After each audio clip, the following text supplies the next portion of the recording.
Mabuhay ang NPA! Mabuhay! Mabuhay si Duterte!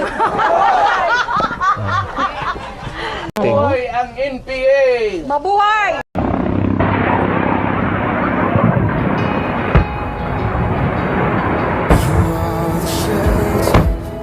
You are the shield through every battle.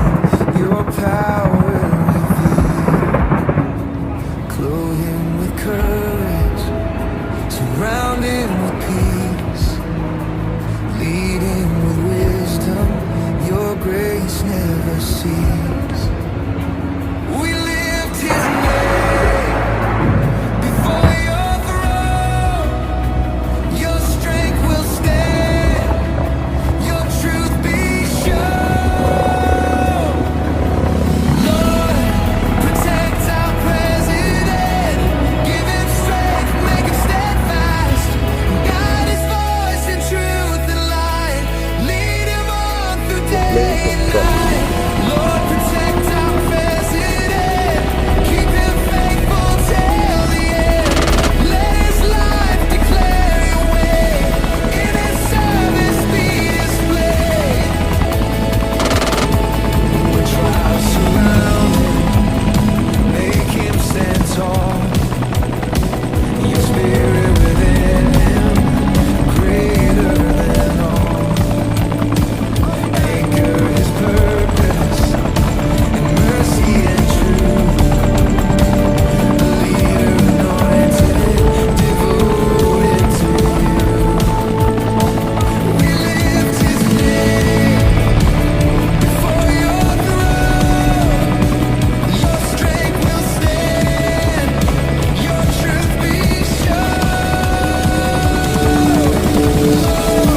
Protect our president, give him strength, make him steadfast. Guide his voice in truth and light, lead him on through day and night. Lord, protect our president, keep him faithful till the end. Let his life declare your way, in his service be displayed. Rise above, O Lord of all. In his leading, let him fall. Not to pride, but out of your Sir, anong name ng dog? Ang pangalan, ang gulo mo. Ang pangalan nito si Oreo. Bakit Oreo, sir? Kasi nung tuta pa ito, bilog na bilog itong itim doon sa mata niya. So, nung nag-iisip yung mga anak ko kung ano yung gagawin pangalan, sinabi mo kang may Oreo sa sita niya. Kaya Oreo ang naging pangalan. Ay, naku. Anyway, sir, nandito na ako. Gusto ko na din po ang kamustahin. Kamusta na po kayo ngayon? Okay na. Ang giling ng mga doktor ko. Binigyan lang ako ng mga gamot. At saka patuloy pa rin yung aking antibiotics. Pero okay na ako. In fact, nakapag-EDC meeting na kami nung Lunes with most of the cabinet. So I'm back in pero medyo nagtatampo sa akin yung mga doktor ko kasi sinasabi nila wag muna. Sabi ko hindi ko naman pwede pagantayin lahat ng mga nangyayari. So tinuloy ko na lang. And tomorrow I have some meetings in the office. And tuloy-tuloy na. Pero sir, nabanggit sa akin ni Sec Dave, meron daw kayo na paniginipan. No. Parang may namimiss yata kayong food. Dahil, ang ano pala rito, kailangan for a few days, hindi ka pwedeng kumain ng solid food para matanggalan ng stress yung bituka mo. So, puro sabaw lang ako. Kaya nanaginip ako yung isang gabi. Sabi ko sa doktor, pwede na ba akong kumain ng kung ano-ano? Kasi nang naginip ako, nakakain ako ng steak. Ito ang iniisip ko. Pero hindi pa pwede. Hindi pa, ngayon pwede na. Pwede ngayon na. Pwede na. Ayan. Oo. Good news na yan. Kumain ako ng hamburger. Ay na. But anyway, sir, namimiss na kayo na ibang mga taga-media. Sabi nila, ba't hindi nakarating si Pangulo sa awards rights ng mga outstanding government workers? Oo nga. Hindi ako nakarating dahil meron pa akong gagawin. Pinapunta ako sa nagkonsulta na nandito yung mga doktor. nagkonsulta sila para tignan na talagang maayos. Kasi nga nagre-reklamo sila na dapat magpahinga ako. Sabi ko, hindi ako pwedeng magpahinga, hindi ako kasama dyan sa mga, hindi ako kasama dyan sa mga pahinga. Huwag mo sana, maraming salamat sa lahat ng tao na that have been concerned about my health at maraming nagpadala ng mga mensahe na gumaling ka na kagad. Sabi ko, nagpapasalamat ako sa kanila. Thank you for your concern. But I said, I got the best medical the best possible medical care that you can have, and that's why I'm already back in harness. Kaya tuloy-tuloy. Tomorrow gusto ko nang batiin yung PNP natin dahil bukas PNP anniversary, the creation of the PNP, and I wanted to greet them all. In fact, I made a video of that earlier today. Oo. Sir, mapapagalitan nga po kayo ng doktor nyo kasi ang balita, yung EDC meeting, umabot yata ng halos 2 oras. Mga ganon. About 2 hours. A little more than 2 hours.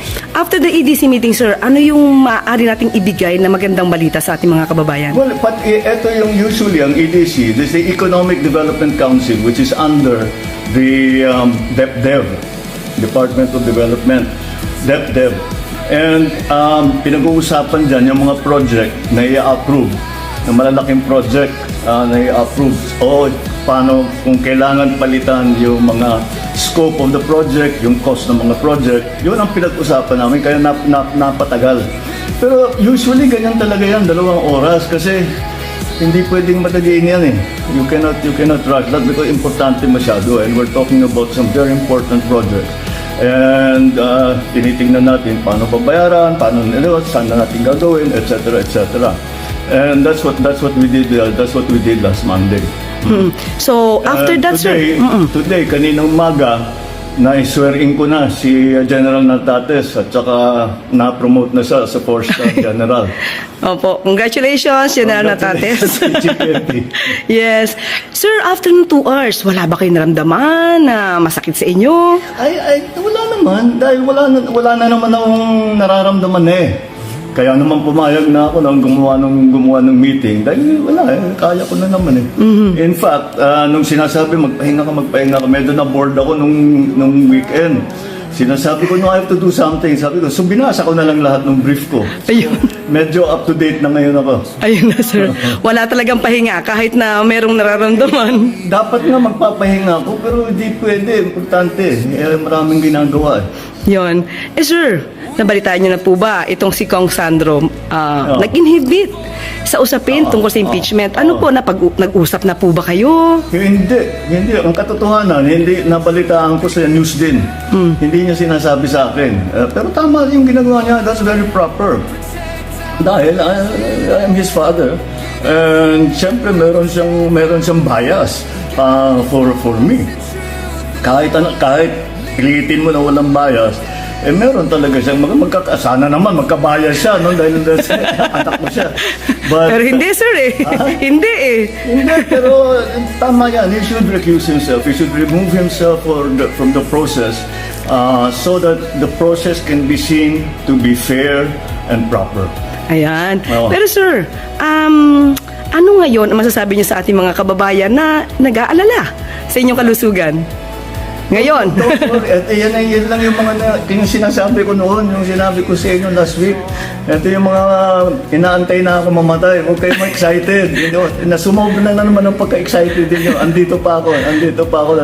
I'm running the government. We're doing everything that needs to be done. Walang patid ang trabaho ng gobyerno. Pero sir, marami pong suporta na nagmumula talaga sa ibang mga kababayan natin na pinagdarasal po ang maganda niyong kalusugan, ang maayos na kalusugan. Maraming salamat.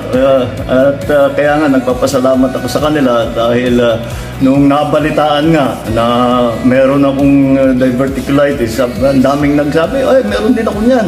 Yung kapatid ko, ganyan. Yung kaibigan ko, ganyan. Ay papasalamat ako sa kanilang lahat dahil napakaganda naman malaman na napakarami na nag-aalala sa akin. Ayan. Alright, thank you sa inyo lahat. Sir, alam niyo ba yung huling video na kinunan ko sa inyo? Akala ng iba, sa ganda yata ng pagkakagawa ko dito, Yeah. using my cellphone, Oh. AI. Baka naman pwedeng magpa-selfie na lang ako, sir. Kaya ba, sir? Ayan o. Ayan ako. Hello po. Para... Hindi to AI. Hindi to Wow, AI. namayo talaga ako. Oh, ako, sir, hindi. Kasi galing ako ikaw sa... hindi. Sir, Namayot ako dahil nga puro sabaw for 3 nga, days. sir. For 3 days. pero saka, sir, Kaya na nga, naginip na nga ako ng steak. Pero sir, galing kasi kami sa Pasig River Esplanade. Oo. Kaya sabi ko, naku, pupunta ako kay Pangulo, amoy yata ako barbecue. Saka mga fishballs, ang dami po. Ang dami po nating kababayan na namasyan ngayon. Kasi Maganda. kahapon yung ribbon cutting Ribbon ni cutting. FL. Oo, So, ayan oo. po. So, hindi po to AI. Yan yung talagang tinututukan niya. Opo. Oo. So, okay na po, sir. Thank you sige, po. Thank you sige. po. At Salamat, napagbigyan nyo ang aking pa-request na makasama kayo ngayon. Thank you po. Sige, thank you, Claire. Maraming salamat. Magandang gabi po sa inyo lahat.